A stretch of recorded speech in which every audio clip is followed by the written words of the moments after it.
2014 Promaster, 650,000 miles. Yes, 650,000 miles.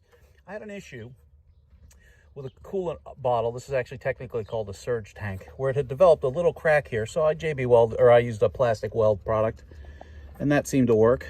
And so, you know, I don't know if it's a stress thing. I don't know what it is. I don't really care, because over here on this one, hopefully you can see, same story right there, starting. So maybe this is a pattern failure of the Promaster. I picked up some of this, which is the same stuff I used.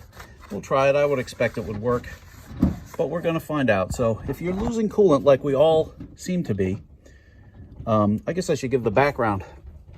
Bought this van in 2013 or in 2014, in spring of 2014, brand new. And at the time, they didn't know, but on this side of the radiator, way down, a crack developed due to a manufacturing defect from just one of the two suppliers, as I understand it.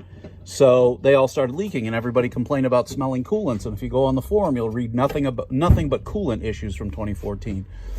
Eventually, in wintertime, the road salt got such that I could see the pink coolant or orange coolant on there, and we found it out, and eventually Chrysler warrantied all those radiators. That problem is long since solved, so that's not the problem you're having if you don't have a 2014. If you have 15 and up, they pretty much fix that. And subsequent radiators I've put in don't seem to have that problem. Although one of these had developed a small leak over there. But if you smell coolant, I would examine here. All three of my Promasters consume coolant at a very slow rate. I don't know, the distance between min and max in a month or two, maybe. Very slow. But they all do have that smell, and maybe it's coming from here, maybe it's weeping from other spots. No Pentastar that I know of has ever developed a head gasket issue. I mean, unless it's been overheated, it's generally not a head gasket problem motor. I certainly haven't. I've got, that one has 650, this one has 640, and I have another one with 400 some, and I've never had any issue with a head gasket, so I don't think that's it. It's possible that if it's got this one here, it may have other ones in other parts of this bottle or in the system. It's something to look at. It's certainly easy to look. And now you know. The more you know. Okay, and as we see here, this is what we had shown a while back.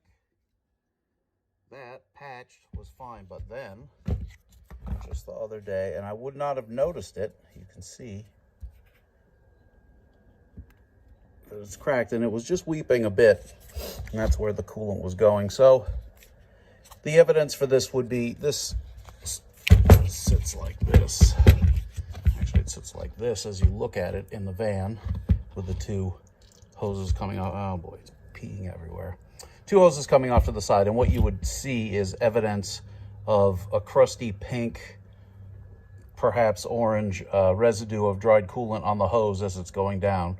And it'd be pretty obvious if you were to take a rag or a napkin and go underneath it, swipe it, and if it's not wet, it's probably not the problem. But as you know, have been fighting slow coolant losses in Promasters since 2014. I was an early adopter, and I had come to the conclusion that they all just lose a little coolant. Maybe it weeps out, I don't know where, but I'm starting to be more suspicious of this assembly. Anyway, the solution, of course, I got one at a junkyard for 35 bucks. They're 35 to 60 bucks or whatever. They're 100 bucks if you buy them brand new, which you may want to do, because who wants to do this twice? This one is from a 14, and it is this particular van, 630,000 miles or something. So that's quite a bit of vibration and use and so on. But this is how we learn and grow. Carry on.